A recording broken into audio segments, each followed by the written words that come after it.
বিশেষ করে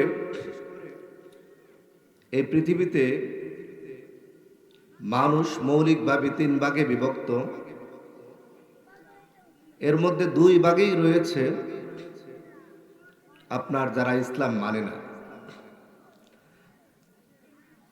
আর এক ভাগের মধ্যেও ইসলাম মানার সংখ্যাটা আরো কম। একটু বুঝিয়ে বলি, এরপর একটু মূল আলোচনায় যাব ইনশাআল্লাহ।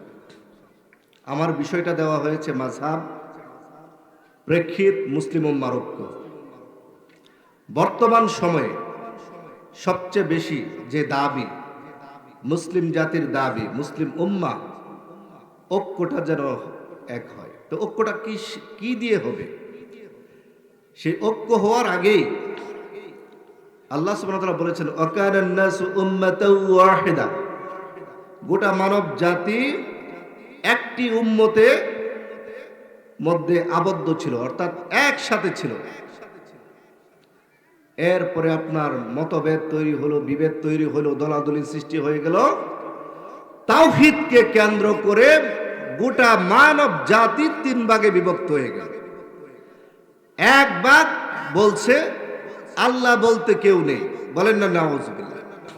তারা বলতেছে যে আল্লাহর মান হচ্ছে জিরো, পৃথিবীতে আল্লাহ বলতে দেয়ার ইজ নো গড।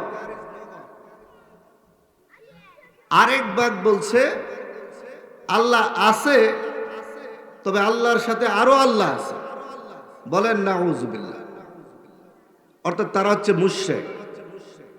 আর মুসলিম জাতির মধ্যে আমরা যে অবস্থায় আছি, তাওহীদবাদী, আমরা বলছি আল্লাহ আছে একজন, শূন্যতে আমরা নাই, একের অধিকও কি আমরা নেই। তাহলে মূলত হচ্ছে মুসলিম উম্মার ঐক্য হবে সর্বপ্রথম যে মূলনীতি দিয়ে, সেটা হচ্ছে তাওহীদ। এখানে একটি কথা পরিষ্কার করা দরকার। আকীদাগত কারণে, আকীদাগত সমস্যার কারণে কোনো ব্যক্তির সাথে শুধুমাত্র তর্ক বিতর্ক নয়, প্রয়োজনে জিহাদ করতে হবে। কারণ আকীদাগত দ্বন্দ্বের কারণে, আকীদার সমস্যার কারণে আমার আর আপনার ঈমান বাতিল হয়ে যাবে, এর মাধ্যমে আমলও চলে যাবে। তাহলে কি এটা কি গুরুত্বপূর্ণ বিষয় না? তাই আকীদার ব্যাপারে সতর্ক থাকতে হবে, এক। দ্বিতীয়ত, আজকের যে বিষয়টা আমার, সেটা হচ্ছে মাযহাব। এটা আকীদাগত নয়, এটা হচ্ছে মাসআলা মাসাইলগত। মাসলা মাসাইলগত দ্বন্দ্ব ইসলামে, ইসলামী শরীয়ত সম্মত না। তো সেটা মাযহাবের ব্যাপারে পরিষ্কার একটি ধারণা ইনশাআল্লাহ পাবেন। এবং সেখান থেকে, যেহেতু আমার সময়টা একেবারেই কম দেওয়া হয়েছে, এই সময়ের ভিতরে 9টার ভিতরে শেষ করতে হবে। আপনারা যারা আসছেন একটু যদি মনোযোগ দেন, তাহলে ইনশাআল্লাহ মূল কিছু মেসেজ ইনশাআল্লাহ আপনারা পাবেন। সম্মানিত উপস্থিতি, প্রথমেই আপনাদের সামনে সূরা নিসার 59 নম্বর আয়াত দিয়ে আমি একটু শুরু করব, এরপরে মূল আলোচনায় চলে যাব। আল্লাহ রাব্বুল আলামিন বলেন, ইয়া আইয়ুহাল্লাযীনা আমানু, হে ঈমানদারেরা। ডাক কাকে দিয়েছে ভাই? ঈমানদারদেরকে। হে মানুষেরা এটা বলে নাই, হে মুশরিকরা এটা বলে নাই। বলছে ঈমানের দাবি যারা করো, যারা শিরক থেকে মুক্ত আছো, যারা কুফর থেকে মুক্ত আছো, যারা নেফাক থেকে মুক্ত আছো, যারা বেদাত থেকে মুক্ত আছো, তোমরা শুনো। তাহলে ডাকটা কাদের প্রতি? আমাদের প্রতি। কাদের প্রতি ভাই? আতিউল্লাহ, তোমরা আল্লাহকে মানো। ওয়া আতিউর রাসূল, রাসূলকে মানো। ওয়া উলিল আমরি মিনকুম, তোমাদেরকে কাজের আদেশ দিতে পারে এমন দায়িত্বশীলকে মানো। ইমাম, নেতা, দায়িত্বশীল, কর্তৃপক্ষ, যাই বলেন না কেন।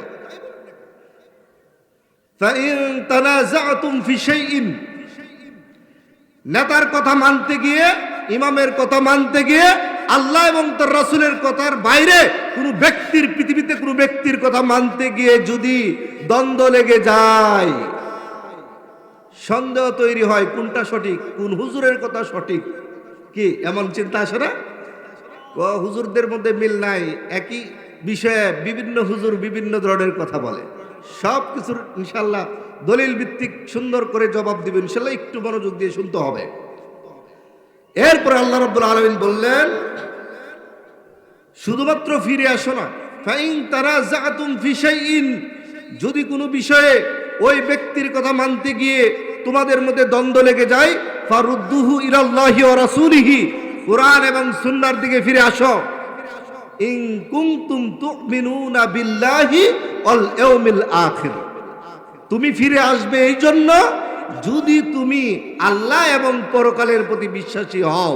যদি বিশ্বাসী না হও তাহলে তুমি ফিরে আসবে না। কথাটা কি বোঝা যায় না? অর্থাৎ আপনার সামনে একটি মাসালা আসলো, এই মাসালার ব্যাপারে দুইজন আলেম দুই ধরনের বক্তব্য দিচ্ছে।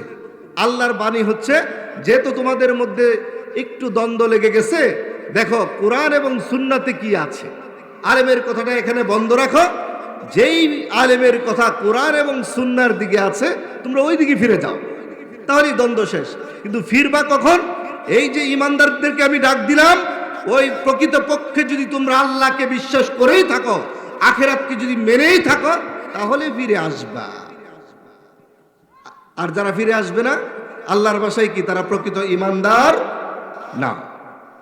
এরপরে এতটুকু পর্যন্ত শেষ নাই, আল্লাহ বললেন যালিকা খায়রুন, এটাই উত্তম, ও আহসানু তাওয়িলা, সর্বোত্তম ব্যাখ্যা। কে দিয়েছেন বলেন একটু, কে দিয়েছেন? আল্লাহ দিয়েছেন।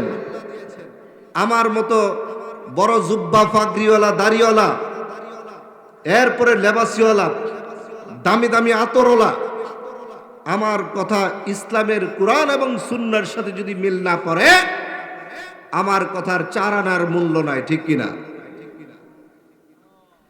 এই জন্য আল্লাহ সুবহানাহু ওয়া তাআলা ইমানদারদেরকে ডাক দিলেন, যদি দ্বন্দ্ব লেগে যায় তাহলে কি করো, কোরআন এবং সুন্নাহর দিকে ফিরে যাও, ওইখান থেকে যে সমাধান আছে এটা মেনে নাও যদি ইমানদার হও।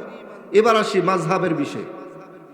প্রথমে যে বিষয়টা পরিষ্কার করব, মাযহাব কাকে বলে এবং মাযহাবের পরিচিতিটা। মাযহাব আরবি শব্দ, মূল শব্দ হচ্ছে আয-যাহবু। আয-যাহবু অর্থ হচ্ছে চলাফেরা করা, এটা হচ্ছে কাজ। আর মাযহাব হচ্ছে চলাচলের রাস্তা। কি ভাই, মাযহাব অর্থ কি ভাই? চলাচলের রাস্তা। আমি কিন্তু অনেকগুলো অর্থ বলবো, একটু খেয়াল রাখবেন। রাস্তার আরবি আরেকটি শব্দ হচ্ছে তরিকুন, রাস্তা। সিরাত, সিরাতুর অর্থ হচ্ছে রাস্তা, যেটা আমরা বলি সিরাতুল মুস্তাকিম, ইসলামের পথ যেটা, এই পথের নাম কি? মুস্তাকিম। এই পথের নাম আল্লাহ সুবহানাহু ওয়া তাআলা দিয়েছেন সিরাতুল মুস্তাকিম।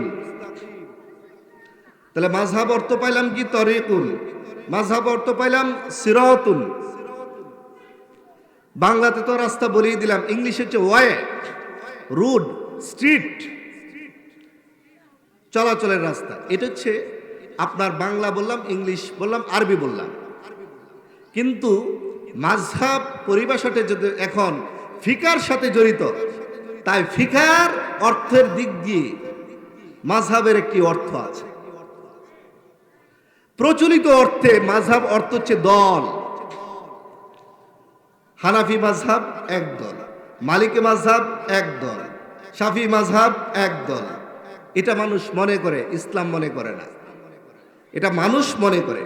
হাম্বলি মাযহাব এক দল। আপনারা আমার কথা বুঝতেছেন? সবাই জানে মাযহাব মানে হচ্ছে দল। মুসলমানদের মধ্যে দল এখন কয়টা হয়ে গেল তাহলে? চারটা। এটা হচ্ছে প্রচলিত কথাবার্তা, কিন্তু ইসলামী শরীয়তে মাযহাব অর্থ দল নয়। তাহলে মাযহাব অর্থ কি? ইমাম আবু হানিফা রহিমাহুল্লাহ তিনি কি বলেছেন?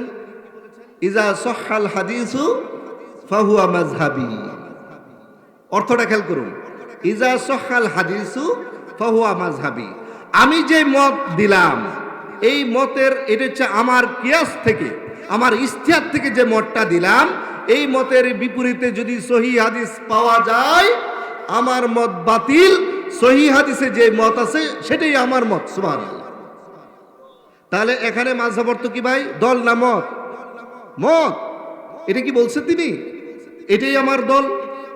না, ধর্মকেন্দ্রিক দলাদলি করা ধর্মকে কেন্দ্র করে মাসআলা নিয়ে দলাদলি করা ইসলামের সুস্পষ্ট হারাম। আল্লাহ সুবহানাহু ওয়া তাআলা বলেছেন ওয়াতাসিমু বিহাবলিল্লাহি জামিআ, আল্লাহর বিধানকে কোরআন এবং সুন্নাহকে তোমরা ঐক্যবদ্ধভাবে মানো। ওয়ালা তাফাররাকু, তোমরা আলাদা হয়ো না, দলাদলি করো না। রাসূলুল্লাহ সাল্লাল্লাহু আলাইহি ওয়াসাল্লাম বলেছেন ইয়াদুল্লাহি মাআল জামাআ ওমান শাজ্জা শুজ্জা ইলান নার, অন্য হাদিস হচ্ছে ফিন্নার। অর্থাৎ দলের উপরে, মুসলিম উম্মার উপরে যারা ঐক্যবদ্ধভাবে কোরআন এবং সুন্নাহ মানবে তাদের উপরে রয়েছে আল্লাহর রহমতের হাত। আর যারা দলাদলি করবে, আলাদা থাকবে, বিচ্ছিন্ন অবস্থায় থাকবে, তারা জাহান্নামে যাবে। বলেন না নাউযুবিল্লাহ। ও ভাই, আমাদের কি ধর্মকেন্দ্রিক দলাদলি করা ঠিক হবে নাকি ঐক্য থাকা ঠিক হবে?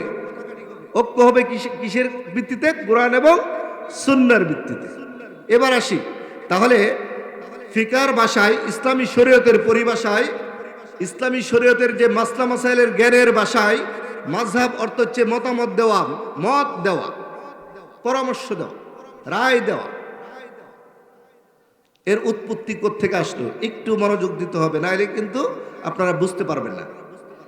এবার আসি রাসূল সাল্লাল্লাহু আলাইহি সাল্লামের যুগে মাযহাব বলতে কি ছিল। আমি কিন্তু আগেই বলে দিয়েছি, মাযহাবের দুটি অর্থ। সমাজ বুঝে, আমাদের বর্তমান সমাজ বুঝে, মুসলিম জাতি বুঝে যে মাযহাব অর্থ হচ্ছে দল, কিন্তু ইসলামী শরিয়া বুঝে দল না, মত। কি মত? মাযহাব অর্থ হচ্ছে মতামত। রাসূল সাল্লাল্লাহু আলাইহি সাল্লামের উপর কোরআন নাজিল হলো, এখন তিনি কোরআন ব্যাখ্যা করছেন মানুষের সামনে। বলেন তো, কোরআনটাকে তিনি ব্যাখ্যা করছেন, মানুষের সমস্যা সমাধান দিচ্ছেন, বিভিন্ন সমস্যার প্রেক্ষাপটে কোরআন নাজিল হচ্ছে। এটাকে মানব জাতির সামনে, সাহাবীদের সামনে, ওই সময়ের রাসূল সাল্লাল্লাহু আলাইহি ওয়াসাল্লামের যুগে যারাই ইসলাম গ্রহণ করেছে, ওনারা যেই সমস্ত সমস্যার সম্মুখীন হয়েছেন, সমাধান দিয়েছেন ওহির ভিত্তিতে, কোরআনের ভিত্তিতে। এটাকে ব্যাখ্যা করতে গিয়ে তিনি যে অতিরিক্ত কথাগুলো বলেছেন, এটাই হাদিস। আপনারা কি কথা বুঝতেছেন? এবার আসেন, এই যুগ থেকে শুরু করে বিদায় হজের ভাষণ পর্যন্ত, বিদায় হজের ভাষণের দিন রাসূল সাল্লাল্লাহু আলাইহি ওয়াসাল্লাম যতগুলো কথা বলেছেন, এর মধ্যে একটি কথা ছিল ফালিয়ুবাল্লিগুশ শাহিদুল গায়ব। আজকে তোমরা যারা উপস্থিত আছো এই বিদায় হজের ভাষণের মধ্যে, আজকে তোমরা যারা উপস্থিত আছো, যারা অনুপস্থিত তাদের কাছে আজকে আমি যে মেসেজগুলো দিলাম, আল্লাহর পক্ষ থেকে যে কথাগুলো বললাম, এগুলো তোমরা পৌঁছে দাও। সুবহানাল্লাহ। এই লক্ষ লক্ষ সাহাবী, ওনারা বাসায় ফিরে যান নাই, সবাই পৃথিবীর চারদিকে ছড়িয়ে পড়েছেন। বলেন তো, সাহাবীরা যখন ছড়ে পড়েছেন ইসলাম প্রচারের জন্য না, রাসূল সাল্লাল্লাহু আলাইহি ওয়াসাল্লাম বিদায় হজের ভাষণে বললেন বাল্লিগু আন্নি ওয়ালাউ আয়া, একটি আয়াত জানলেও আমার পক্ষ থেকে যদি তোমরা একটা আয়াতও জানো তাও পৌঁছায় দাও।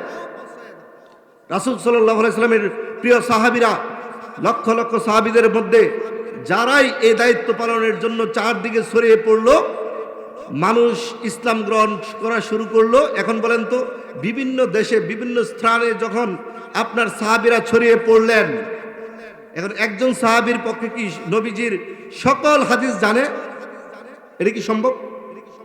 কথা বলতেছেন না, এটা তো সম্ভব না। কেউ ইসলাম আগে গ্রহণ করেছে, কেউ ইসলাম পরে গ্রহণ করেছে। এখন উনার যা জানা আছে, উনি যে একজন সাহাবী হিসাবে যেই হাদিসগুলো জানতেন, এগুলো প্রচারের জন্য কোরআন তো হাতে আছে। ওই সময়ে হাদিসের কোনো গ্রন্থ ছিল না, হাদিস ছিল হচ্ছে মুখস্থ জেহেনের মধ্যে, হাদিস ছিল আমলের মধ্যে, হাদিস ছিল কোরআনের ব্যাখ্যার মধ্যে। অর্থাৎ আয়াতের প্রেক্ষাপটে এই আয়াতের কি ব্যাখ্যা রাসূল সাল্লাল্লাহু আলাইহি ওয়াসাল্লাম কি দিয়েছেন, এটা সাহাবীরাও জানতেন। ওই সময় হাদিসের কোনো গ্রন্থ বা বই, এখন যে আমরা বুখারী, মুসলিম, এগুলো অনেক পরে, এখন যে আমরা হাদিসের বইগুলো পাই, এগুলো অনেক পরে। তো সাহাবীরা ছড়িয়ে পড়লেন, মুসলমান হওয়া শুরু করলো। এবার আসি, সাহাবীদের যুগটা যখন শেষ হলো 661 খ্রিস্টাব্দ পর্যন্ত, এরপরে উমাইয়া শাসনামল শুরু হইল। উমাইয়া শাসনামল 661 থেকে 749 পর্যন্ত উমাইয়া শাসনামল চলল। এই সময়ে একটি মৌলিক সমস্যা তৈরি হয়েছে। সাহাবী কেরাম আজমাইন ওনারা যতদিন পর্যন্ত রাষ্ট্র চালিয়েছেন কুরআন এবং হাদিসের আলোকে অর্থাৎ সুন্নাহর আলোকে রাষ্ট্র চালাইছে। চালানোর পরে এটাকে বলা হয় রাষ্ট্র ব্যবস্থার ইসলামী শরীয়তের পরিভাষা হচ্ছে খিলাফা। আপনারা কি আমার কথাটা বুঝতেছেন কিনা? রাষ্ট্র চলার জন্য, ইসলামিক রাষ্ট্র চলার জন্য রাজনৈতিক যে পরিভাষা, এইটার পরিবেশ ইসলামী শরীয়তের পরিভাষা কি? খিলাফা বা খেলাফত। এই খেলাফতের যখনই উমাইয়া শাসন আমল আসলো, খেলাফত বিলুপ্ত হয়ে গেল, রাজতন্ত্র প্রতিষ্ঠা হয়ে গেল। ভাই বুঝবেন, কোরআন এবং সুন্নাহ দিয়ে যখন শুধু রাষ্ট্র চলে, এই ব্যবস্থাকে বলা হয় খিলাফা। যখন এই খিলাফত চলে গেল, বিলুপ্ত করে দিয়ে রাজতন্ত্র প্রতিষ্ঠা হয়ে গেল।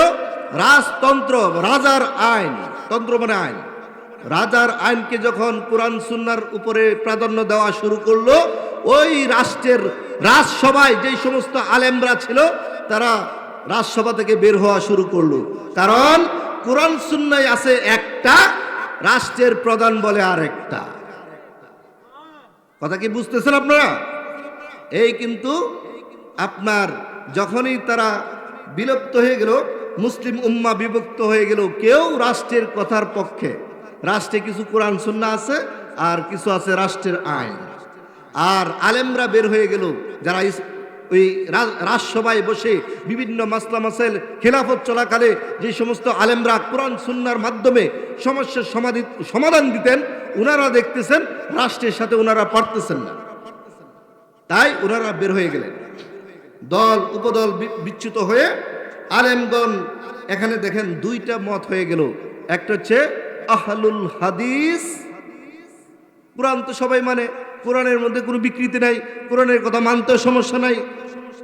কিন্তু সমস্যাটা হয়ে গেল খেলাফত রাষ্ট্র চলাইতে গিয়ে রাসূল সাল্লাল্লাহু আলাইহি সাল্লাম খিলাফতের সময়ে রাসূল সাল্লাল্লাহু আলাইহি ওয়াসাল্লাম হাদিস অনুসারে হচ্ছে একটা, আর ওই যে রায় যেটাকে বলা হয় নিজস্ব মতামত, মন গড়া মতামত, এটা হচ্ছে আরেকটা। এখন দুই দল হয়ে গেল, আহলুল হাদিস, আহলুর রায়। আহলুল হাদিস এরা বলতেছে, আহলুল হাদিস, আবারও বলি, আহলুল হাদিস কোনো দল নয়, ওইখান থেকে তৈরি হয়েছে শুধুমাত্র কোরআন এবং সুন্নাহর আমলটাকে জীবিত রাখার জন্য। এরপরে যখন এটার সাথে কোরআন সুন্নাহ কিছু রাখলো, নিজেদের মন গড়া মতে কিছু রাখলো, এটা হচ্ছে আহলুর রায়। পরবর্তীতে এই সময়ে রাষ্ট্র চালাইতে গিয়ে, ওই মুসলিম সাম্রাজ্য চালাইতে গিয়ে, রাষ্ট্র যেহেতু পরিপূর্ণ ইসলামিক না, কিন্তু মুসলমানদের সমস্যা তৈরি হলেই রাষ্ট্র কোরআন সুন্নাহ দিয়ে সমাধান দিতে পারছেন না, কারণ আলেমরা নাই। এখন কি করবে? জাল হাদিস তৈরি শুরু হলো। আপনারা আমার কথাগুলো বিশ্বাস করার আগে আমার প্রিয় ভাই মুফতি শহীদুল্লাহ ভাই খুবই চমৎকার আলোচনা করতেছিলেন দ্বীনের জ্ঞান অর্জনের ব্যাপারে। মাযহাব, অতীত, বর্তমান, ভবিষ্যৎ, বইটার নাম শুনেছেন, এই বইটা পড়বেন। মাযহাব অতীতে কি ছিল, বর্তমানে কি ছিল, এটার ভবিষ্যৎটা কি, এই বইয়ের থেকে সবগুলো তথ্য নেওয়া এবং অথেন্টিক মানে তথ্য। বেলাল ফিলিপসের লেখা, খুবই চমৎকার একটি বই। পরবর্তীতে আপনার আব্বাসীয় খিলাফত প্রতিষ্ঠা হয়ে গেল উমাইয়া খিলাফতের পরে 750 থেকে 950 পর্যন্ত।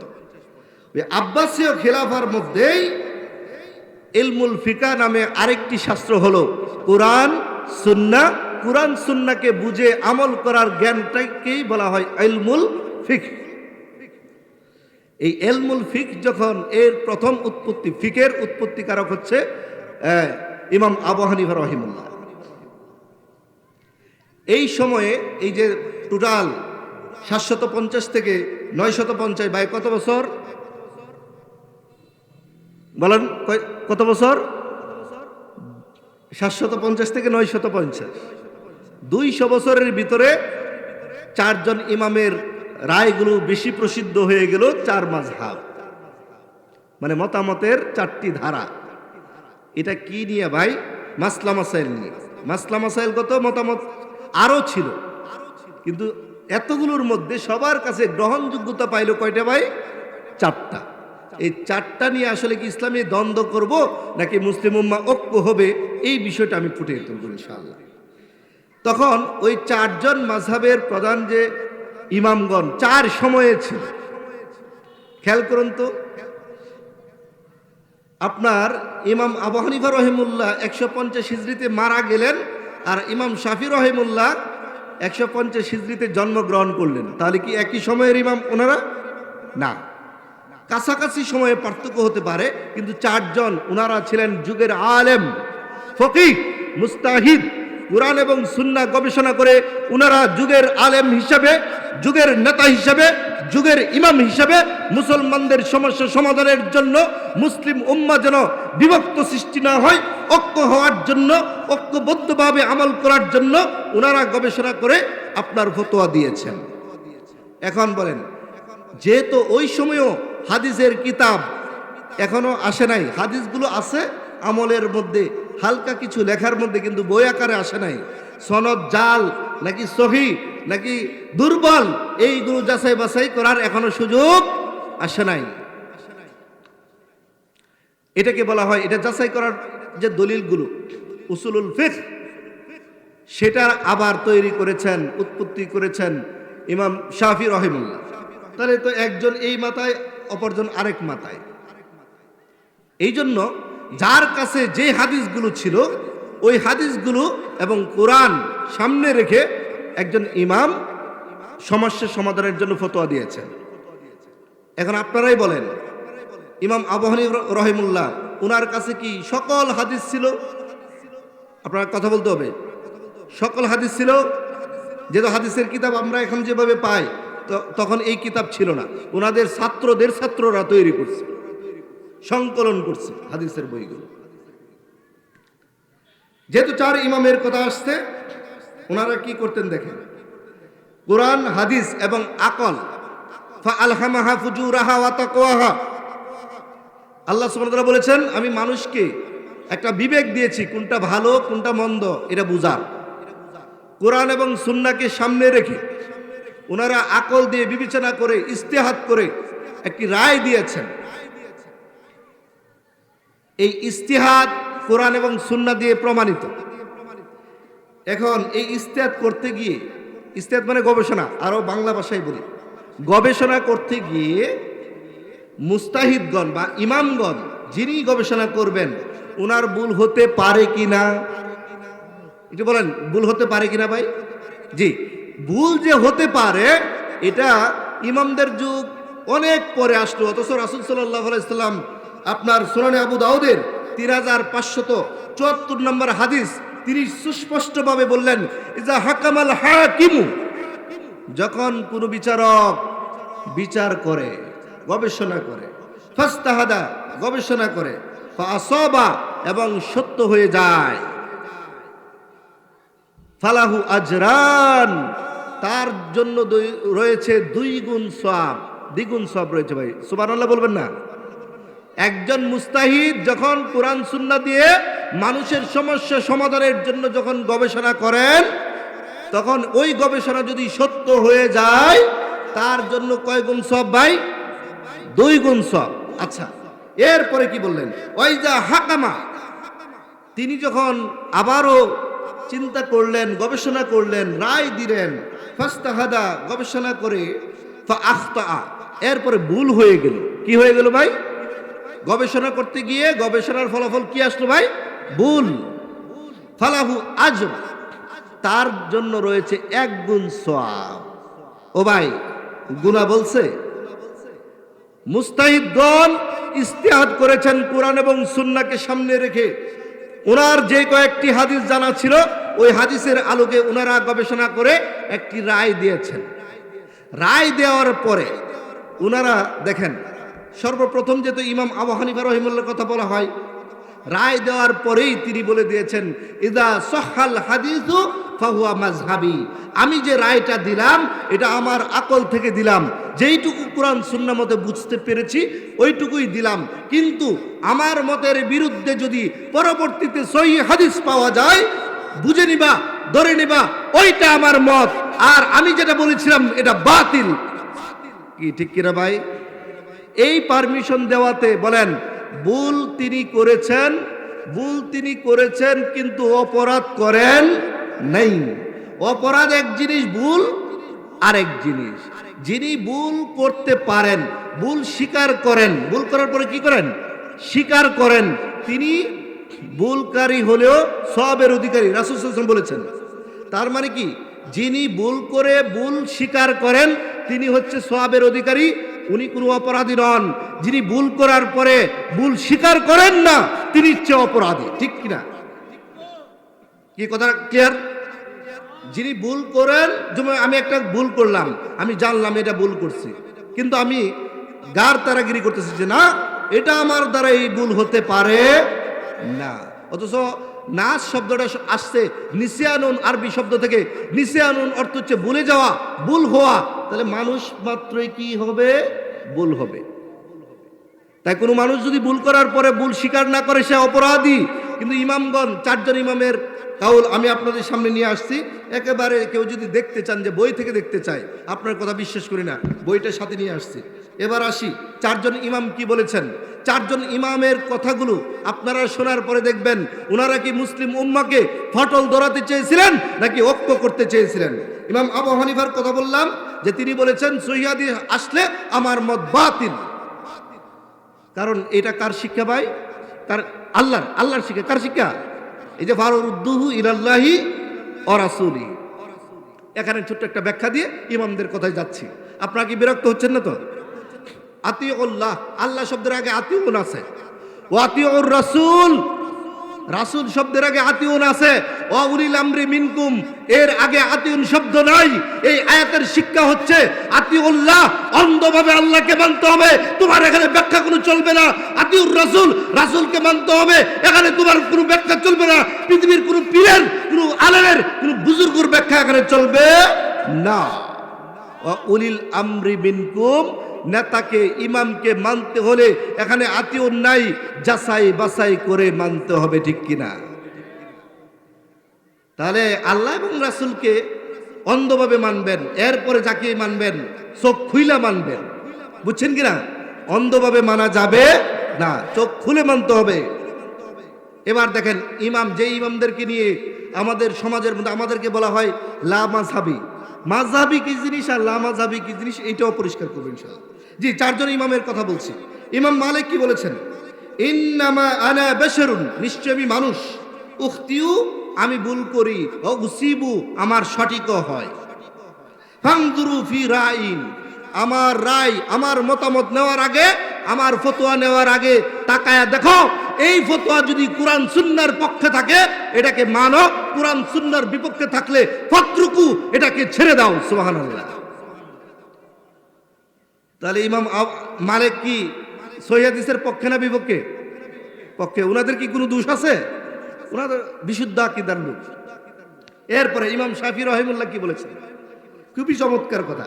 কুল্লু মা কুলতু, কুল্লু প্রত্যেক, মা কুলতু আমি যত ফতোয়া দিয়েছি, ফাকানা আনিন নবী সাল্লাল্লাহু আলাইহি ওয়াসাল্লাম, সেগুলো যদি খিলাফা কাউলি, আমার কথার বিপরীতে যদি রাসূল সাল্লাল্লাহু আলাইহি ওয়াসাল্লামের হাদিস চলে আসে, আমি যত ফতোয়া দিয়েছি সকল ফতোয়ার বিরুদ্ধে যদি রাসূল সাল্লাল্লাহু আলাইহি ওয়াসাল্লাম হাদিস চলে আসে, মিম্মা ইয়াসিহু, এবং হাদিসগুলো যদি হয় সঠিক, ইয়াসিহু মানে সঠিক, ফাহাদিসুন নবী সাল্লাল্লাহু আলাইহি ওয়াসাল্লাম আউয়ালা মানে হচ্ছে অগ্রাধিকার পাবে, আমারটা বাতিল, রাসূলেরটা গ্রহণযোগ্য। সুবহানাল্লাহ। ফালা তুকাল্লিদুনি, সুতরাং সাবধান, আমার অন্ধ অনুসরণ করো না। ও ভাই, ইমামদের কথায় কি বুঝলেন? কোরআন হাদিস নাকি অন্ধ অনুসরণ? কোরআন হাদিস। চোখ তাকাইতে হবে, চোখ খুলতে হবে ভাই। চোখ খুইলে আপনাকে কোরআন সুন্নাহর কাছে আসেন। Please, as a Muslim, please come to the Holy Quran and Sunnah. Without following Quran and Sunnah, we will not able to enter the Jannah. সুতরাং as believers, you must follow the Quran and Sunnah. একজন ইমানদার হিসেবে আপনাকে কোরআন সুন্নাহ মানতেই হবে। রাসূল সাল্লাল্লাহু আলাইহি ওয়াসাল্লাম, আল্লাহ সুবহানাহু ওয়া তাআলা বলেছেন, ওমান আযলামু মিম্মান ইফতারা আলাল্লাহি কাযিবা, তার চেয়ে বড় জালেম আর কে হতে পারে? তাহলে আমার চেয়ে বড় জালেম আর কেউ নাই। রাসূলুল্লাহ সাল্লাল্লাহু আলাইহি ওয়াসাল্লাম বলেছেন, মান কাযযাবা আলাইয়া মুতাআম্মিদান ফালায়াতাউ মাকাদুহু মিনান নার, যে ব্যক্তি আমার উপর মিথ্যা কথা বলল সেই ব্যক্তি জাহান্নামে তার ঘর তৈরি করলো। নাউযুবিল্লাহ। আপনারা কি চান জাহান্নামে ঘর তৈরি করতে? না, তা আমি হুজুরে চাইবো কিভাবে? তাই আমি সাবধান হয়ে কথা বলতে হবে। এই জন্য এরপরে ইমাম আহমদ বিন হাম্বল রহিমাহুল্লাহ তিনি কি বলেছেন? লা তুকাল্লিদনি, আমার অন্ধ অনুসরণ করো না। ওয়ালা তুকাল্লিদ, এবং অন্ধ অনুসরণ করতে পারবা না মালিকান, ইমাম মালিক কি বলেছে এর উপর। ওয়ালা শাফিঈয়্যাহ, ইমাম শাফি কি বলেছে এটার উপর অন্ধ আনুগত্য করা যাবে না। এরপর তিনি আরো পরিষ্কার করলেন ওয়ালাল আউজাঈয়্যাহ, ইমাম আউজাঈ তিনি কি বলেছেন এটার উপর অন্ধ অনুসরণ করো না। ওয়ালা সাউরিয়্যাহ, ইমাম সাউরি কি বলেছেন সেটার উপর অন্ধ অনুসরণ করো না। খুয মিন হাইসু আখাযু, উনারা ফতোয়া যেখান থেকে নিয়েছেন তোমরা সেখান থেকে ফতোয়া নাও। সুবহানাল্লাহ। বলেন তো ইমামরা কোথা থেকে ফতোয়া নিয়েছে? কোরআন এবং হাদিস থেকে। আপনাকে আমার কথাগুলো কি কঠিন হয়ে যাচ্ছে নাকি? কোরআন এবং সুন্নাহ থেকে ইমামরা ফতোয়া নিয়েছেন। আমাকে আপনাকে ইমামরা বলে গিয়েছেন কোরআন এবং সহিহ হাদিসকে প্রাধান্য দেওয়ার জন্য। এখন এই কথা বললে বলে এই তোলা মাযহাবি। মাযহাবি কি, আল্লাহ মাযহাবি কি, বিষয়টা পরিষ্কার হওয়া দরকার না ভাই? জি, একটু আমরা বলেছি, প্রথমেই বলেছি আমরা মাযহাবকে দল হিসেবে মানি না। কি ঠিক না? আমরা কি চাই যে ইসলাম 4 ভাগে ভাগ হোক? আপনারা একটু জোরে বলতে হবে। আমরা কি চাই মুসলমানরা 4 ভাগে ভাগ হোক? আল্লাহ নিষেধ করেছেন, রাসূল সাল্লাল্লাহু আলাইহি ওয়াসাল্লাম নিষেধ করেছেন। তাই দল হিসাবে আমরা মাযহাব মানি না। এই ব্যাপারে আমরা লা মাযহাবি। এই ব্যাপারে কিন্তু মতামত হিসাবে আমরা ইমামদের মতামতকে সবচেয়ে বেশি গুরুত্ব দেই। তাই ইমামদের মতামত অর্থে মাযহাব আমরা মানি। কি ঠিক কিনা? যেই মাযহাবের অর্থ হচ্ছে কোরআন সুন্নাহর সঠিক মতামত, এই মতামতটাকে আমরা মানি। তাহলে এই অর্থে কি আমরা কি লা মাযহাবি নাকি মাযহাবি? তাহলে মাযহাবিও দরকার নাই, লা মাযহাবিও দরকার নাই। মুসলিম হন, কোরআন এবং সুন্নাহ মতে চলবেন, একজন মুসলিম। আপনার পরিচয় কি? মুসলিম। কি পরিচয়? মুসলিম। মুসলিম মানে কি? মুসলিম আরবি শব্দ, এর অর্থ হচ্ছে, বাংলা অর্থ হচ্ছে সম্পূর্ণভাবে, টোটালি সারেন্ডার টু অলমাইটি আল্লাহ। সম্পূর্ণভাবে আল্লাহর উপর আপনি আল্লাহর কাছে আত্মসমর্পণ করবেন। আল্লাহ কি বলেছেন আর রাসূল সাল্লাল্লাহু আলাইহি ওয়াসাল্লাম কি করেছেন এর ভিতরে আপনি সীমাবদ্ধ থাকবেন। এটা হচ্ছে মুসলিম।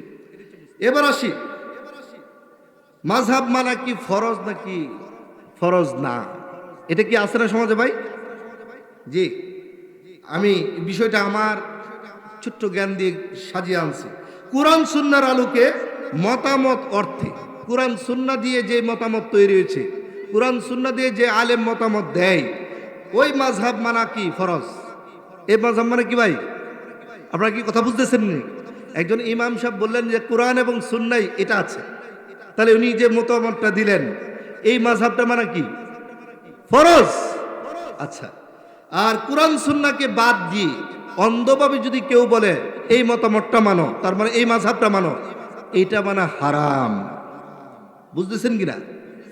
তাহলে মাযহাব মানা ফরজ হবে তখন যখন কোরআন এবং সুন্নাহ দলিল থাকবে, আর যখন কোরআন সুন্নাহর দলিল থাকবে না এটা হারাম। আপনার ঈমান নষ্ট করার জন্য প্রস্তুত হচ্ছে। যারা ইস্তেত করতে পারে না তারা কি করবে? হ্যাঁ, সুন্দর সমাধান আছে। সাধারণ মানুষ দেখবেন বলবেন যে মাযহাব মানতে হবে, কারণ কি সাধারণ মানুষ তো আর কোরআন হাদিস বুঝে না ভাই।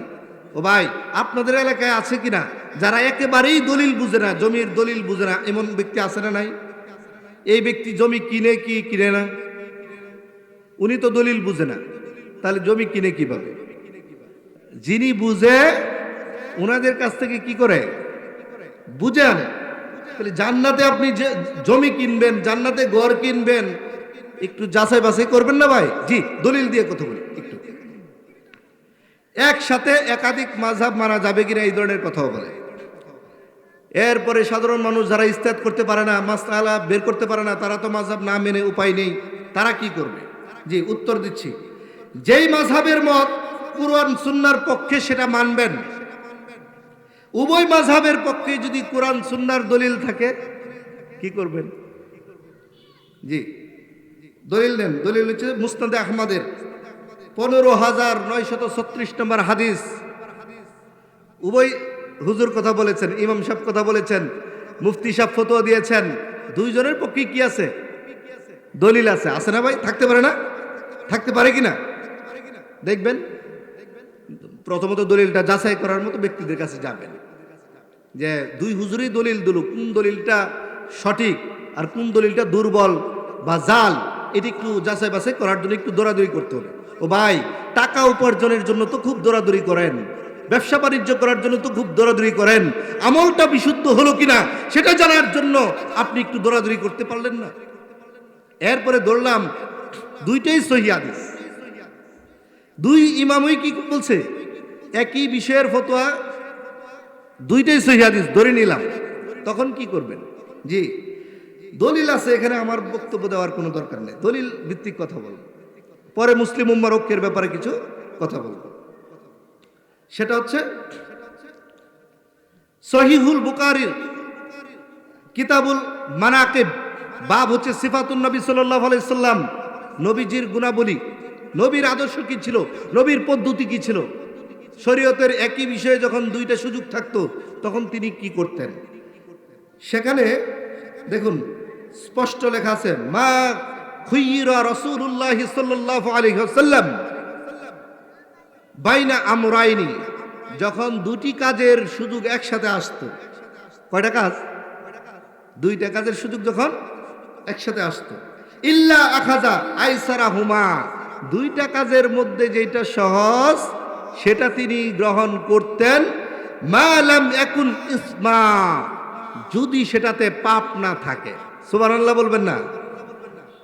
একই বিষয়ে দুইটি হাদিস আসলো, একটা হাদিস কঠিন, আরেকটা হাদিস সহজ।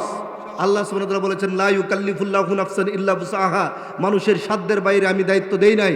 ইউরিদুল্লাহু বিকুমুল ইসরা ওয়ালা ইউরিদু বিকুমুল উসরা, আল্লাহ তোমাদের জন্য সহজ চান, কঠিন চান না। কিন্তু আমাদের মতো কিছু দিনী ভাইরা যারা আলেম হিসেবে পরিচিত, ভাই আপনারা তো কোরআন সুন্নাহকে কঠিন করে ফেলতেছেন। ভাই আপনারা বলতেছেন যে আহলে হাদিসের কিছু লোকেরা, এরপরে তারা তো সুবিধাবাদ জিন্দাবাদ। কেন?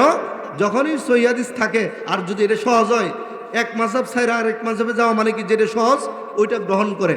ও ভাই, এটা আমাদের বানানো কোনো পদ্ধতি নয়, এটা রাসূল সাল্লাল্লাহু আলাইহি ওয়াসাল্লামের পদ্ধতি। তিনি যখন দুইটি বিষয় যখন আসতো একসাথে সামনে, তখন দেখতেন কোন আমলটা সবচেয়ে সহজ এবং ওইটাতে গুনাহ আছে কিনা। যদি গুনাহ না থাকতো তাহলে সহজটাই গ্রহণ করতেন। কারণ কি, দ্বীনের একটি অন্যতম বৈশিষ্ট্য হচ্ছে ইন্না খয়রা দীনিকুম আইসারুহু, দ্বীনের সর্বোত্তম দিক হচ্ছে সহজীকরণ, যত সহজ করা যায়। যেমন এক ব্যক্তি দেখেন তো, দিন তো সবসময় সহজ, কিন্তু আমরা কি করি, আমরা হুজুররা কোরআন সুন্নাহ গবেষণা করি না। আমার বাপ দাদা কি করেছে, অথবা আমার উস্তাদ কি শিখাইছে, আমার বড় হুজুর কি বলেছে, আল্লাহর হস্তে যে সমস্ত ভাইরা এইভাবে কোরআন সুন্নাহর সমাধান দেন, আল্লাহর হস্তে কোরআন এবং সুন্নাহর দিকে ফিরে এসে মানব জাতিকে সঠিক কোরআন এবং সুন্নাহর দিকে ধাবিত করুন। আজকের কথা থেকে আপনারা কি বুঝলেন? চারজন ইমামের কথা কি কোরআন সুন্নাহর পক্ষে নাকি বিপক্ষে? রাসূল সাল্লাল্লাহু আলাইহি ওয়াসাল্লামের নীতি হচ্ছে দুটি আমল একসাথে আসলে যেটি সহজ সেটি গ্রহণ করতেন। তাহলে আমি আপনি সহজটা গ্রহণ করা মানে কার পদ্ধতি গ্রহণ করলাম ভাই? কথা বলেন, কার পদ্ধতি? রাসূলুল্লাহ সাল্লাল্লাহু আলাইহি ওয়াসাল্লামের পদ্ধতি। যেমন কিছু উদাহরণ নিয়ে আসি, আমরা সাহসটা করি বেশি। কিছুদিন আগে আমি একটি মসজিদে গেলাম এবং সেখানে নতুনভাবে মা বোনদের জামাতের ব্যবস্থা হয়েছে, আলহামদুলিল্লাহ। ওইখানে ব্যবস্থা করার আগে প্রচুর বাধা থাকবেই। বাধা কারা দিল? আমার প্রিয় ভাই কিছু আলেম শ্রেণী বাধা দিলেন। আপনাদেরকে অনুরোধ করব, কোরআন সুন্নাহ যেটা আছে কেন বাধা দেন? আপনাদের অভিযোগ হচ্ছে ফিতনা হবে, তাহলে ফিতনা তো পুরুষই করবে, তা আপনারা পুরুষটা ঠিক হয়ে যান।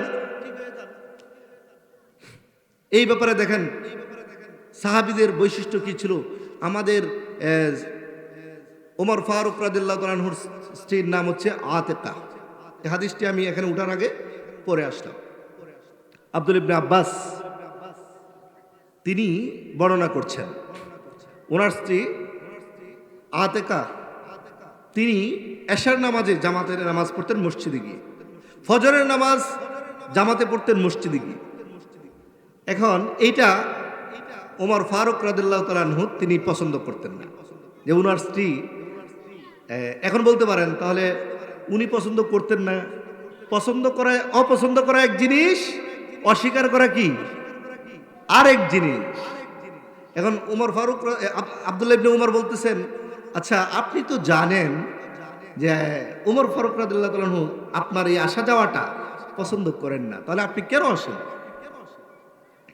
বলতেছেন এটা আমার আসা যাওয়াটা, জামাতে নামাজ পড়া, এই বিষয়টা ওনার কাছে অপছন্দনীয়, উনি এটা ভালো চোখে দিচ্ছেন না, এটা তুমি কেন বলতেছো? উনি তো বলতে পারে কি, ঠিক কিনা? আমি ওনার স্ত্রী, উনি তো আমাকে বলতে পারে। উনাকে কোন জিনিস বাধা দিল?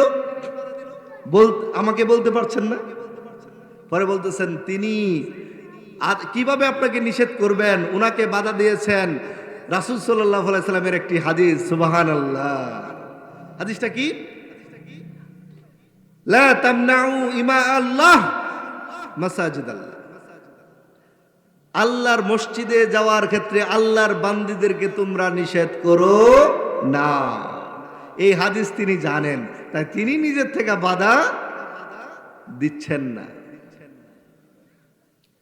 কথাটা খেয়াল করছেন? জি।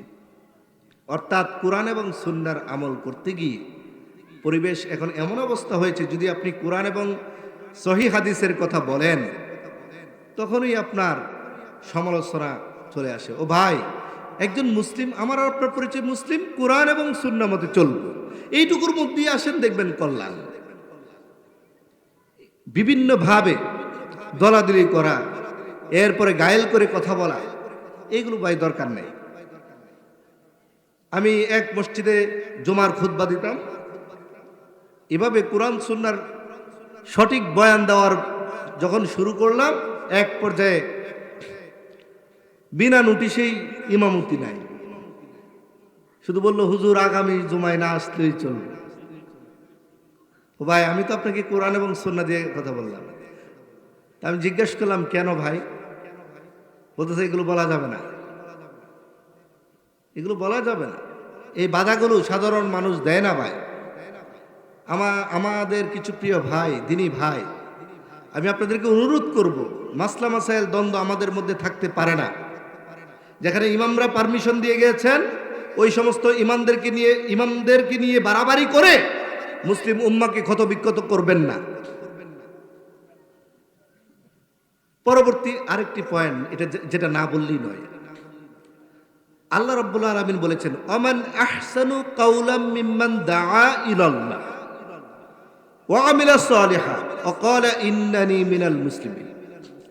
দেখুন, আল্লাহ সুবহানাহু ওয়া তাআলা বলতেছেন, তার কথার চেয়ে আর কার কথা উত্তম হতে পারে যে মানুষকে আল্লাহর দিকে ডাকে, নিজ নেক আমল করে এবং বলে আমি মুসলমানদের একজন। সুবহানাল্লাহ। ও ভাই, কোরআন সুন্নাহ নিজে জানতে হবে, অপরকে দাওয়াত দিতে হবে। একটা মৌলিক থিওরিতে আসি। বলেন তো বাংলাদেশে কত পার্সেন্ট মুসলমান? একটু বলেন। নাই বাড়াই, 90% ধরি।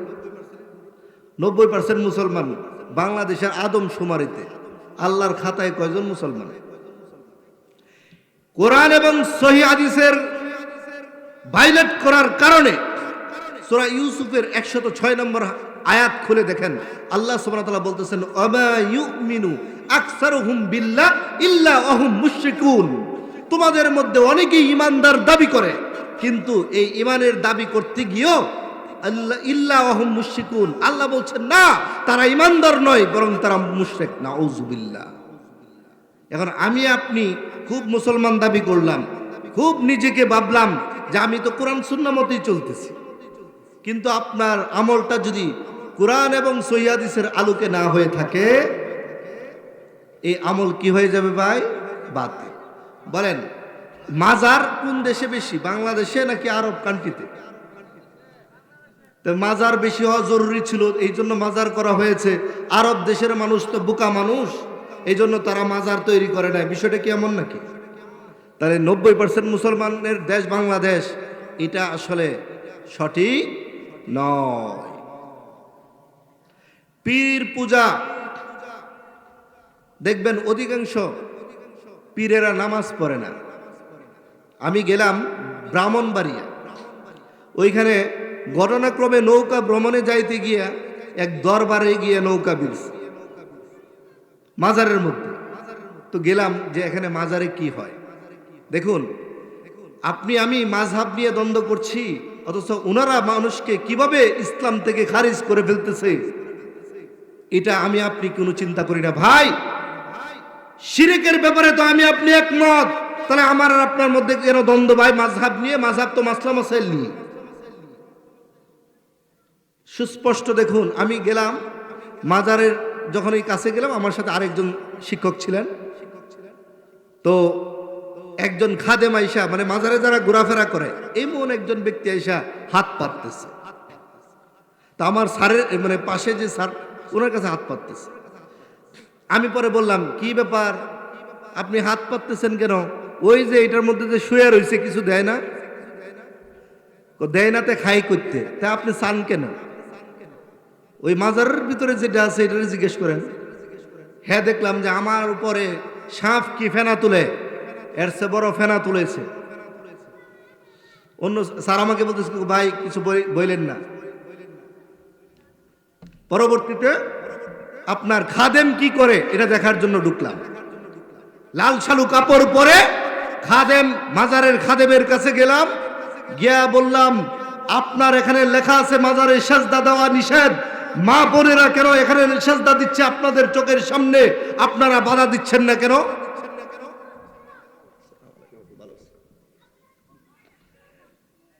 এটার কারণটা কি একটু বলবেন? আপনারা কেন বাধা দিচ্ছেন না? যখন এই কথা বললেন, বলল যে আপনি বসেন। আমাকে বসাইলো। বসানোর পরে আমাকে বলতেছে, হুজুর আপনি কোত্থেকে আসছেন আমি জানি না, আপনি যে কথাগুলো বলছেন এই কথাগুলো হচ্ছে 30 পারা আইনের কথা। মাজারে সেজদা দেওয়া যাবে না, নামাজ পড়তে হবে, এরপরে পর্দা করে চলতে হবে, এই সমস্ত কথা কিসের কথা? 30 পারা আইনের কথা। আমার মোবাইলে ভিডিও আছে, কেউ দেখতে চাইলে দেখতে পারবেন। আমি ভিডিও করে নিয়ে আসছি। আমার সাথে স্কুলের যিনি দপ্তরি ছিল তাকে বলছি যে রেকর্ড করো তার কথাটা।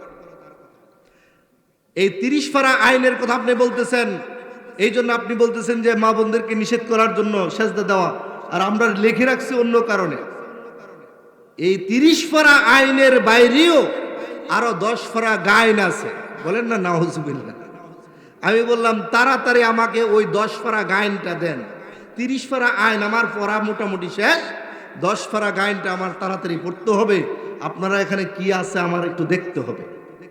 যদি 30 পারা আইনের উপরে যে আপনারা 10 পারাকে বেশি মানতেছেন, এটা তো আমার দেখা দরকার। বলতেছে এটা যেমন তেমন বিষয় নয়, আপনি চাইলেন আর পায়া যাবেন, এটা সাধনার বিষয়। বলেন না নাউজুবিল্লাহ। শয়তান কত প্রকারও কি কি, এই সমস্ত শয়তান আমাদের দেশগুলোতে ভরে গেছে। ওনাদেরকে অনুরোধ করব।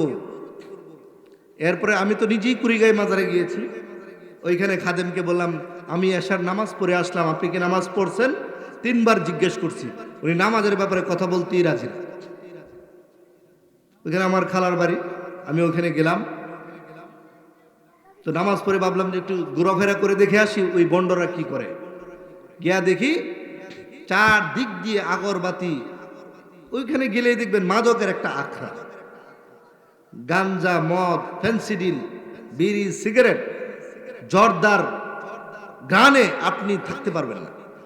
এই জন্য যেখানে এই সারা বাংলাদেশের মানুষ শিরকে লিপ্ত হয়ে আছে, সেখানে আমি আপনি মাযহাব নিয়ে দ্বন্দ্ব করছি কেন? তাহলে মাযহাব অর্থ তো শরীয়তের মতামত, কোরআন সুন্নাহর মতামত যেটি সঠিক, কোরআন সুন্নাহ দিয়ে যিনি মতামত দিবেন এটা সঠিক, ওই মতটা মেনে নিলেই তো হয়। কিন্তু আমাদের দেখুন আল্লাহ সুবহানাহু ওয়া তাআলা কি বলেছেন, ইন্নাল্লাযীনা আয়াতটা হচ্ছে ইন্নাল্লাযীনা ইস্তামিউনাল কাওলা নিশ্চয়ই মনোযোগ সহকারে যারা কথা শুনে, কোরআন সুন্নাহর কথা শুনে, ওয়াত্তাবিউনা আহসানাহু, এবং ওই কোরআন সুন্নাহর কথাটা মনোযোগ সহকারে শোনার পরে উনি অবশ্যই এখান থেকে কি সবচেয়ে সুন্দর একটি সমাধান পাবেন, এবং ওইটার অনুসরণ করে আল্লাহ সুবহানাহু ওয়া তাআলা বলেছেন উলাইকা হাদাহুমুল্লাহ, আমি আল্লাহ তাদেরকে হেদায়েতের ভিত্তিতে প্রবেশ করাবো। সুবহানাল্লাহ। তাই আমি আপনি মুসলিম উম্মার এখন যে অবস্থা, তাওহীদের ভিত্তিতে মুসলিম উম্মাকে ঐক্যবদ্ধ করতে হবে। এর জন্য আমাকে আপনাকে কি করতে হবে? জি, 90% মুসলমানের দেশে কোরআন সহি কয়জন বলেন না ভাই? কয়জনের সহি আছে? কোরআন সহি আছে? দেখবেন কোরআন সহি নাই, ওই মুসলিম জাতি কেন ঝগড়া করে? প্রতিযোগিতা কিসের? কোরআন সহি নিয়ে কোনো প্রতিযোগিতা নাই। কোরআনটাকে জানার জন্য, হাদিসটাকে বুঝার জন্য, কোনটা সঠিক কোনটা ব্যাঠিক, এটার জন্য কোনো প্রকার প্রতিযোগিতা আমাদের সমাজে নেই। প্রতিযোগিতা আছে অন্য জায়গায়। আমাকে আপনাকে আল্লাহ রাব্বুল আলামিন সৃষ্টি করেছেন আল্লাহর গোলামি করার জন্য। সূরা জারিয়াতের 56 নং আয়াত। আমাকে আপনাকে রাজনৈতিক কারণে আওয়ামী লীগ বিএনপি করে ঝগড়া ফাসাদ করা, মাসলা মাসাইল নিয়ে ঝগড়া ফাসাদ করা, এরপরে আপনার নানান পারিবারিক বিভিন্ন সমস্যা নিয়ে ঝগড়া ফাসাদ করার জন্য আমাকে আপনাকে তৈরি করে নাই, ঠিক কিনা? আওয়ামী লীগের বেটা যখন বিএনপির ব্যক্তিকে মায়ের দেয়, ধর্ম দেখে নাকি দল দেখে? একটু কথা বলতে হবে। ধর্ম দেখে না দল দেখে? দল দেখে। বিএনপি যখন আওয়ামী লীগকে মারে তখন কি দেখে? কেন ভাই? ও ভাই, আপনি তো মুসলিম, আওয়ামী লীগ করেন বিএনপি করেন, আপনি তো মুসলিম, কিন্তু পূর্ণাঙ্গ মুসলিম না। এই জন্য কোরআন এবং সুন্নাহ দিয়ে আসুন না, আমরা সবাই মিলেমিশে পূর্ণাঙ্গ মুসলিম হই, মিলেমিশে চলি। যেখানে আল্লাহ রাসূল সাল্লাল্লাহু আলাইহি ওয়াসাল্লাম বলেছেন আল মুসলিমু মান সালিমাল মুসলিমুনা মিন লিসানি ওয়া ইয়াদিহি, প্রকৃত মুসলিম সেই ব্যক্তি যার হাত এবং মুখ থেকে অন্য মুসলমান নিরাপদ। সেখানে আমি কেন দুনিয়া কেন্দ্রিক দলাদলি করার কারণে কোরআন সুন্নাহকে পিছনে ফেলে দিয়ে আপনি তো নামাজ নিয়ে ঝগড়া করেন নাই, রোজা নিয়ে ঝগড়া করেন নাই, অর্থ নিয়ে ঝগড়া করতেছেন, ক্ষমতা নিয়ে ঝগড়া করতেছেন, দল নিয়ে ঝগড়া করতেছেন, কেন ভাই? এই শিক্ষা তো ইসলামে দেয় নাই। ও ভাই, চোরের হাত কাটা এটা কি কোরআনের আইন কিনা? কার দেওয়া? কোরআনের হাত কাটা এই আইন শুধুমাত্র কি যারা ইসলাম মানে তাদের বাস্তবায়ন করা ফরজ, নাকি আওয়ামী লীগ বিএনপি জাতীয় পার্টি যারা করে তাদের মধ্যে যারা মুসলমান দাবি করে তাদের উপরও ফরজ?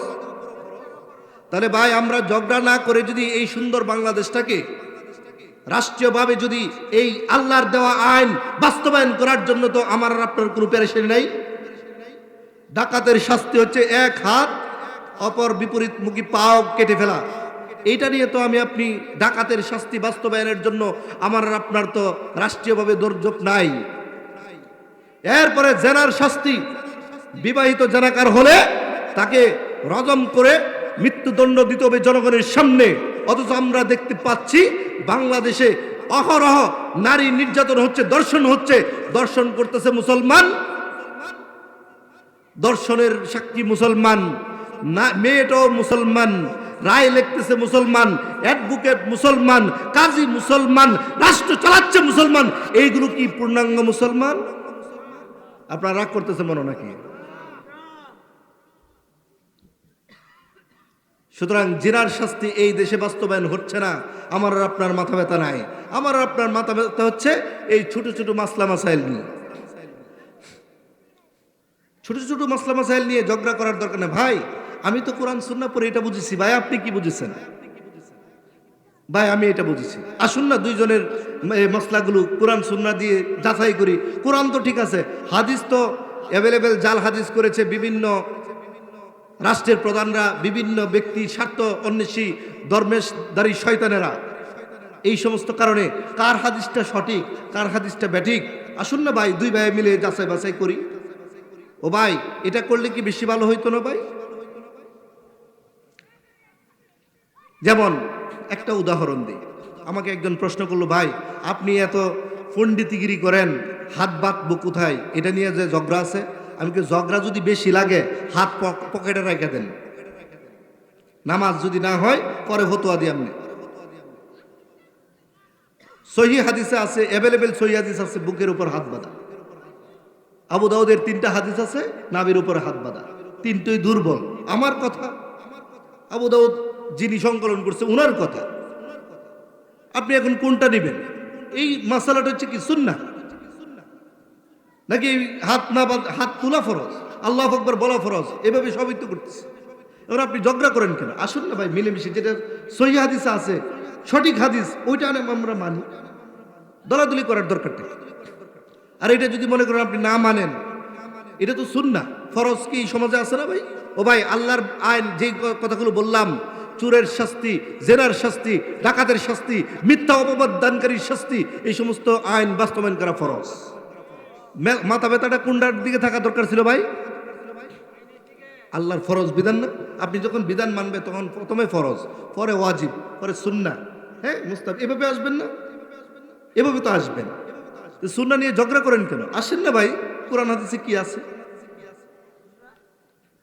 আমরা ঐক্যের দিকে ডাকি, সেটা কি দিয়ে? কোরআন এবং সহিহ হাদিসের ভিত্তিতে, সুন্নাহর ভিত্তিতে আপনাকে ডাকছি। ও ভাই আসুন না ভাই, আমার ভুলটা ধরায় দেন, আমি কোথায় ভুল করতেছি। দয়া করে একজন মুসলিম হিসাবে আরেকজন মুসলমানদের আমরা হচ্ছে আয়না স্বরূপ, আল মুমিনু মিরাতুল মুমিন। একজন মুসলমান আরেক মুসলমানের কি আয়না, আয়না হিসেবে আপনার আমার ভুলটা একটু ধরায় দেন দয়া করে।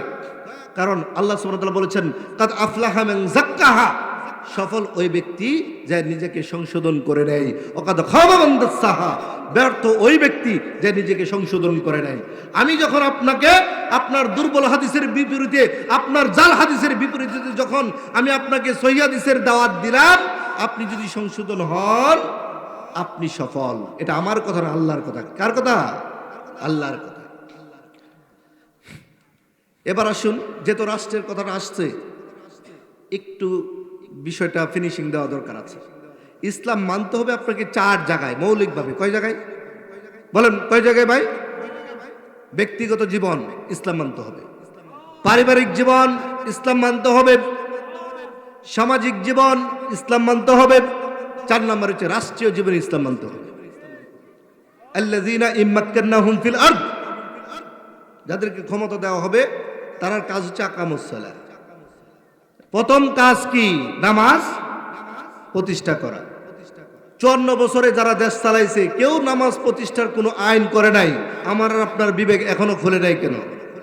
ঝগড়াটা কি নিয়ে করা দরকার আর কি নিয়ে করা দরকার না, এটা চোখ খুলে না কেন? কেন ভাই? 54 বছরে কেউ এই শুধুমাত্র নামাজ ফরজ করবো তো দূরের কথা, বিগত 16 বছরে দেখলাম অনেক জায়গায় অনেক অফিসার নামাজ পড়তে গিয়ে চাকরি চলে গেছে, ঠিক কিনা? তাহলে রাষ্ট্র কি ধরনের মুসলমান চালাচ্ছে এটা একটু তাদেরকে সংশোধন দিন। আসুন না আমরা গিয়ে বলি যে ভাই এই নামাজের বিধান ফরজ, বিধান বাস্তবায়ন করা আপনার উপরও ফরজ, আমার উপরও ফরজ। একজন মুসলিম ভাই হিসেবে আপনাকে দাওয়াত দিচ্ছি, আসুন না। এই কাজটা পর্যন্ত, এত তো আলেম আমরা বাংলাদেশে আছি, আর এই চেয়ার তো এখন আর চেয়ার নাই। এই চেয়ার এখন জুলুমের শিকার। এই জন্য কথা বলার সময় খুব সাবধানে। আমি দেখলাম আমাদের, আপনারা আবার রাগ করতেছেন কিনা জানি না, একটু কথা বলবো নাকি? এই চেয়ারে বসে কোরআন সুন্নাহর কথা বলবো তো দূরে, এটা তো হচ্ছে মূলনীতি। মূলনীতি কি? কোরআন এবং সুন্নাহর কথা বলা। এই চেয়ারে বসে, এখানে বৈশা 5টা বক্তা কোন সুরে ওয়াজ করে এটা দেখাইতেছে একজন। এটাও কি তাফসীরুল কোরআন মাহফিল না? এখানে বৈশা আর এক বক্তার যত গীবত আছে সব বলতেছে। কি ভাই হইতেছে না ভাই? এখানে বৈশা শুধু গান। ওরে ভাই, যতক্ষণে গান বলেন এতক্ষণে একটা কোরআনের আয়াত টানবেন। যতক্ষণে আপনি গান বলতেছেন, সঙ্গীত বলতেছেন, এতক্ষণে একটি হাদিস আনেন না ভাই। আল্লাহ সুবহানাহু ওয়া তাআলা বলেছেন, হুদাল লিন্নাস ওয়া বাইয়িনাতিন মিনাল হুদা ওয়াল ফুরকান। কোরআনটা হচ্ছে হেদায়েতের গ্রন্থ, সত্য এবং মিথ্যাকে পার্থক্য করে দেওয়ার জন্য এই গ্রন্থ। সময় দিবেন? আচ্ছা ঠিক আছে, জি। আল্লাহ সুবহানাহু ওয়া তাআলা বলতেছেন যে এই কোরআন হচ্ছে হেদায়েতের গ্রন্থ। আপনি যদি কোরআন থেকে কথা বলেন তাহলে মানুষ হেদায়েত পাওয়ার সম্ভাবনা কি? কোরআন থেকেই হেদায়েত আসবে, হাদিস থেকে আসবে। কিন্তু আপনি যদি এখানে বসে এই চেয়ারের হক নষ্ট করেন, এক হুজুর আরেক হুজুরের বিরুদ্ধে বলেন, এটা তো ইসলাম বলে নাই, তাহলে আপনি কি তাফসীর করছেন? এরপরে আপনার এখানে বৈশা কয়টা হুজুর কয়টা সুরে ওয়াজ করে, এটা আপনি কেন নকল করতে গেলেন? এগুলো তো আপনার ওয়াজ না, এগুলো তো তাফসীর না। গত একটি মাহফিলে গেলাম, আমার আগে 3 জন বক্তা আলোচনা করেছেন। আমি যাওয়ার পরে আপনাদের এখানে কিন্তু ইসলামী মহাসম্মেলন লেখা, এই জন্য কোরআন থেকে, কোরআন সুন্নাহ থেকে কথা বলেছি, কোরআন খুলছি না। কিন্তু তাফসিরুল কোরআন মাহফিল লেখা থাকলে ঠিকই আমি কোরআন থেকে খুলেই তাফসির করতাম। তবে ওইখানে গেলাম, লেখা হচ্ছে তাফসিরুল কোরআন মাহফিল। বললাম যে 3 জন বক্তা আলোচনা করলো, এখানে কোরআন নেই কেন? আমার নাম ঘোষণা দিয়ে আমাকে বসায় রাখছে, কিন্তু কোরআন নাই। তো আলহামদুলিল্লাহ কমিটিরা খুব আন্তরিক, বলার সাথে সাথেই কোরআন নিয়ে আসছে। সূরা আসর থেকে তাফসির করলাম, আলহামদুলিল্লাহ। সময় এর আগেই কি শেষ হয়ে গেছে। সূরা আসর 3টা মাত্র 4টা মাত্র আয়াত, 3টা আয়াত, সবচেয়ে ছোট সূরা। এইগুলো তাফসির করলে আপনার হেদায়েত আসবে, কোরআন এবং সুন্নাহ দিয়ে তাফসির করতে হবে। কিন্তু বক্তারা, অনেক বক্তারাই তাফসির করেন না। এরপরে দেখেন বাংলাদেশে সামাজিকভাবে ইসলাম আছে কিনা নাই দেখেন। আমি বলছি 4 জায়গায় ইসলাম মানতে হবে। ব্যক্তিগতভাবে আমরা কিছু মানি, আবার কিছু মানি না। ধরে নিলাম বেশিরভাগই মানি। এরপরে পারিবারিকভাবে ইসলাম নাই। আপনি নামাজ পড়েন তো আপনার বউ স্ত্রী নামাজ পড়ে না, সন্তান নামাজ পড়ে না, অথচ আল্লাহ সুবহানাহু ওয়া তাআলা বলেছেন ওয়া'মুর আহলাকা বিস-সালাতি ওয়াসতাবির আলাইহা, তুমি তোমার পরিবারকে নামাজের ব্যাপারে আদেশ করো, অনুরোধ না। ওয়াসতাবির আলাইহা, নিজে এবং তাদেরকে এই ব্যাপারে কঠোর হও। তাহলে আপনি তো এটা করলেন না, এটা করা তো দরকার ছিল, পরিবারকে সালাতের আদেশ করা। ধরে নিলাম পারিবারিকভাবে ইসলাম মানেন, সমাজে ইসলাম নাই। ও ভাই, মৃত্যুর পরে কোনো ব্যক্তি মারা গেলে 4 দিনের মাথায় খাওয়ার আয়োজন ইসলাম বলেছে? কথা বলতে বলেছে? ইসলামে নাই, আপনি পাইলেন কোথায়? তাহলে সমাজে ইসলাম এটা চলে না, এখানে সমাজ চলে। ও ভাই, সমাজের মানুষ কি বলবো ভাই? তো সমাজ দিয়ে ইসলাম চলবো নাকি ইসলাম দিয়ে সমাজ চলবে? জি। এরপরে আপনার মুসলমানি হয় কিনা, মুসলমানি অনুষ্ঠান নাকি খতনা অনুষ্ঠান, সুন্নাত খতনা, এই অনুষ্ঠান ইসলামী শরীয়তে নাই, হইতেছে। এরপরে গায়ে হলুদ ইসলামে নাই, হইতেছে। এই সমস্ত অনেক কিছু হচ্ছে ভাই, যেগুলো ইসলামে নাই। মৃত্যু ব্যক্তির পরে 4 দিকে বসে কোরআন তেলাওয়াত হচ্ছে, ঠিক কিনা? এগুলো ইসলামে নাই। রাষ্ট্রীয়ভাবে অনেক জায়গায় ইসলাম মানা হচ্ছে না। আসুন, আমরা শুধুমাত্র মাযহাব নিয়ে তর্ক নয়, বিতর্ক নয়, দ্বন্দ্ব নয়, দলাদলি নয়। মাযহাব হচ্ছে ইসলামের একটি সৌন্দর্যতা ছিল কি? মাযহাব কোরআন এবং সুন্নাহর মতামতটাই প্রকৃত মাযহাব। এই মাযহাবের দিকে আসুন, তাহলে আমরা কোরআন এবং সুন্নাহর দিকে আমল যদি করি, ফিরে আসি, তাহলে আল্লাহ রাব্বুল আলামিন এই উসিলায় আমাকে আপনাকে মাফ করতে পারে। আর যেই কথা বলে শেষ করছি সেটা হচ্ছে, আসুন কোরআনটাকে সহি করি, বাসায় একটি রিয়াদুস সালিহিন, একটি হাদিসের গ্রন্থ রাখি, প্রতিদিন একটা হাদিস পড়ি, আমল করার চেষ্টা করি। আল্লাহ রাব্বুল আলামিন আমাকে আপনাকে কোরআন এবং সহিহ হাদিসের আলোকে চলার তৌফিক দান করুক। সকল দলাদলি মতামত ভুলে গিয়ে ভাই ভাই হিসেবে ঐক্য হয়ে একে অপরের কল্যাণ কামনা করে আমরা যেন সমাজে চলতে পারি, আল্লাহ আমাদেরকে সেই তৌফিক দান করুক, আমিন। আপনাদের এখানে যে চাতল আকন্দবাড়ি সালাফি মাদ্রাসা হয়েছে, মাদ্রাসা আপনার সন্তানদেরকে প্রচুর পরিমাণে ভর্তি করুন, কোরআন সন্তানদেরকে ইসলামিকভাবে গড়ে তুলুন, যাতে করে ওনারা মৃত্যুর পরে, আপনার মৃত্যুর পরে আপনার জন্য দোয়া করতে পারে, জানাজা পড়তে পারে, আপনার জন্য মানুষকে ইসলামের কথা বলতে পারে, সদকায়ে জারিয়া হিসেবে যেন কবর থেকে পান। আল্লাহ আমাদেরকে